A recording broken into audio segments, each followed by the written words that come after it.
ఇంకో మాట, ఇది కూడా కొంత బాగా అనిపించింది. మీరు వాస్తవాలు చెప్పకుండా మమ్మల్ని బ్లేమ్ చేయటం కోసమే ఈ శ్వేతపత్రం పెట్టారు. ఇది కరెక్ట్ కాదు కదా అధ్యక్ష. మేము చూపించిన ఈ శ్వేతపత్రంలో ఇచ్చిన ఏ ఒక్క లెక్క మేము ఎవరూ రాసింది కాదు. ఇక్కడ కూర్చున్నటువంటి వాళ్ళు ఎవ్వరు రాసింది కాదు. మా సభ్యులు కానీ మా మంత్రివర్గ సహచరులు కానీ ఎవ్వరూ రాసింది కాదు. 10 ఏళ్ళుగా మీరు ప్రవేశపెట్టినటువంటి బడ్జెట్లో పుస్తకాల్లోంచి ఆ రికార్డ్స్ నుంచి మీరు తీసినటువంటి అంకెలు వాస్తవాలే ఈరోజు మేము ఇక్కడ మాట్లాడాం. మీరు పెట్టినటువంటి బడ్జెట్లో ఎస్టిమేట్స్, యాక్చువల్స్, రివైజ్డ్, డెట్ వీటికి సంబంధించిన అంకెలన్నీ కూడా ఆర్బీఐ దగ్గర ఉంటే ఆ సమాచారాన్ని తీసుకున్నాం, క్యాగ్ దగ్గర ఉంటే క్యాగ్ దగ్గర తీసుకున్నాం. అంతే తప్ప మాకై మేము సొంతంగా ఒక్క పదం కానీ ఒక్క అంకె కానీ ఇందులో రాసింది లేదు అధ్యక్ష. దయచేసి మేము మిమ్మల్ని బ్లేమ్ చేయటానికి లేకపోతే ఇంకేదో తప్పు పట్టడానికో మేము చెప్పినటువంటి సంఖ్య కాదు, అంకెలు కాదు. కేవలం ఈరోజు రాష్ట్రంలో ఉన్నటువంటి వాస్తవ పరిస్థితులు ఏంటి, మనం ఎక్కడున్నాం, ఎక్కడి నుంచి మనం ప్రయాణం మళ్ళీ మొదలుపెట్టాలి, ఈ ప్రయాణం మొదలుపెట్టే క్రమంలో ఈ రాష్ట్ర ప్రజల ఆకాంక్షలు ఏంటి, వాళ్ళ ఆలోచనలు ఏంటి, వాటిని ఏ విధంగా మనం ప్లాన్ చేసుకుని ముందుకు పోవాలి, దానికి సంబంధించి మాతో పాటు మిమ్మల్ని కూడా సహకరించవలసిందిగా కోరటం కోసం ఈ శ్వేతపత్రం పెట్టాం తప్ప మిమ్మల్ని ఏదో తప్పు పట్టడం కోసం పెట్టామని మీరు అనుకుంటే ఇది తప్పు అధ్యక్ష. మీరు చేసిన ఆర్థిక అరాచకత్వం అంతా ఇంతగా లేదు ఈ బడ్జెట్లో.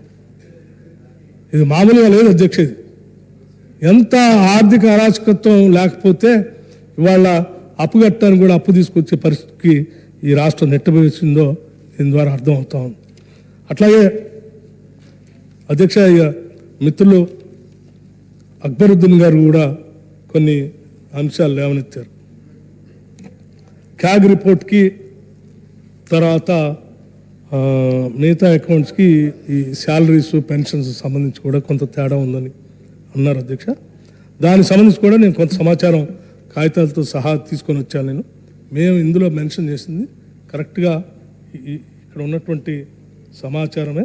ఇది మేము కూడా సొంతంగా తయారు చేసింది, ఇది వాస్తవమే మేము చెప్పింది. దీంట్లో ఏంటంటే మీరు బహుశా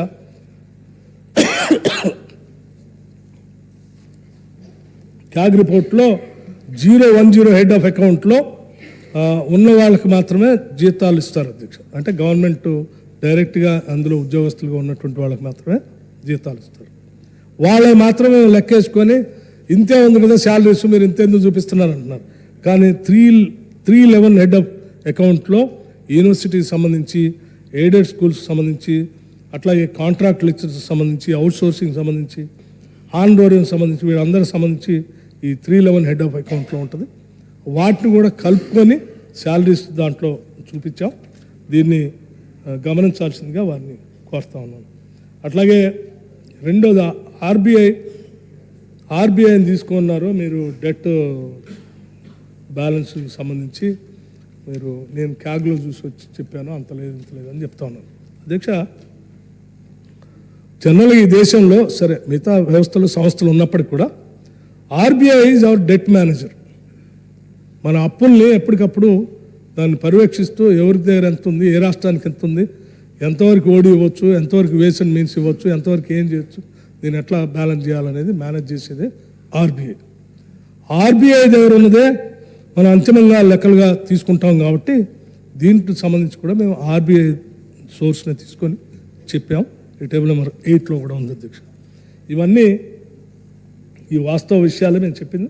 ఎక్కడ కూడా వీటిలో వేరే రకమైనటువంటి తప్పుడు సమాచారం కానీ, కావాలని చెప్పిన సమాచారం కానీ, లేకపోతే మేము గత పాలకుల్ని బ్లేమ్ చేయాలనే ఆలోచన కానీ మాకు ఎవ్వరి మీద ఏ ద్వేషం లేదు, ఏ కోపం లేదు. రాగద్వేషాలకు అతీతంగా ఇక్కడ ఉన్నటువంటి శాసనసభ్యులంతా కూడా, లేకపోతే ప్రభుత్వంలో ఉన్న పెద్దలు కూడా విశాలమైనటువంటి హృదయంతో రాష్ట్ర ప్రజలందరూ మనవాళ్లే, అందరి కోసం మనం ఆలోచన చేయాలి, అందరి కోసం మనం పనిచేయాలన్నటువంటి దృక్పథంతోనే మేము ముందుకు పోతాం తప్ప వేరే రకమైనటువంటి ఆలోచనలు. ప్రతిపక్షాలు ఉండాలని మేము కోరుకుంటాం.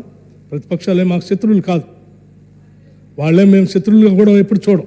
కాకపోతే వాళ్ళు మా ప్రత్యర్థులుగా మాత్రమే చూస్తాం తప్ప శత్రువులుగా ఎప్పుడు చూడం. ప్రత్యర్థులు వేరు, శత్రువులు వేరు. శత్రువులుగా అంటే ఏం మాట్లాడినా శత్రుత్వంగానే చూస్తారు. ప్రత్యర్థులు అంటే మీ భావజాలం మీది, మా భావజాలం మాది, మా ఆలోచన విధానం మాది, మీ ఆలోచన విధానం.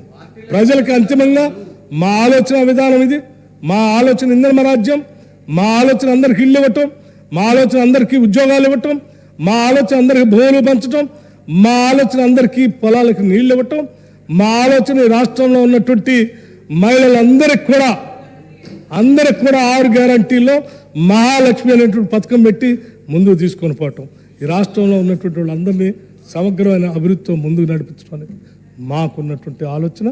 ఇంక్లూజివ్ గ్రోత్తో అంటే డిస్పారిటీ లేకుండా సమసమానత్వం కోసం ఒక సామాజిక న్యాయంతో ముందుకు పోయేదే మా ఆలోచన. మా ఆలోచన భిన్నంగా మీరు ఉంటారు కాబట్టి మిమ్మల్ని వ్యతిరేకిస్తాం, అంతేగాని ప్రత్యర్థులుగా చూస్తాం తప్ప శత్రువులుగా మేము చూడం. ఒకవేళ మీరు అలా అనుకుంటే పొరపాటు, మీరు దాని నుంచి విరమించుకోవాలని కోరుతూ ఈ శ్వేతపత్రాన్ని సభలో ఉన్నటువంటి వాళ్ళందరూ లోతుగా అధ్యయనం చేయాలని, ఇక్కడ నుంచి మన ప్రయాణం ఈ రాష్ట్ర భవిష్యత్తు కోసం ప్రతి ఒక్కళ్ళు అంకిత భావంతో పనిచేయాలని, ప్రతినిభూని ముందుకు నడవాలని మీ ద్వారా సభలో ఉన్నటువంటి పెద్దలందరికీ విజ్ఞప్తి చేయటం కాదు, ఈ రాష్ట్రంలో ఉన్నటువంటి ప్రజలందరికీ కూడా విజ్ఞప్తి చేస్తూ ఉన్నాం. వాస్తవ విషయాలు తెలిసే దీని నుంచి మనం నిర్మాణం చేసుకుంటూ ముందు పోదామని చెప్తూ సెలవు తీసుకుంటున్నాను. జై Hind, thank you very much, నమస్తే.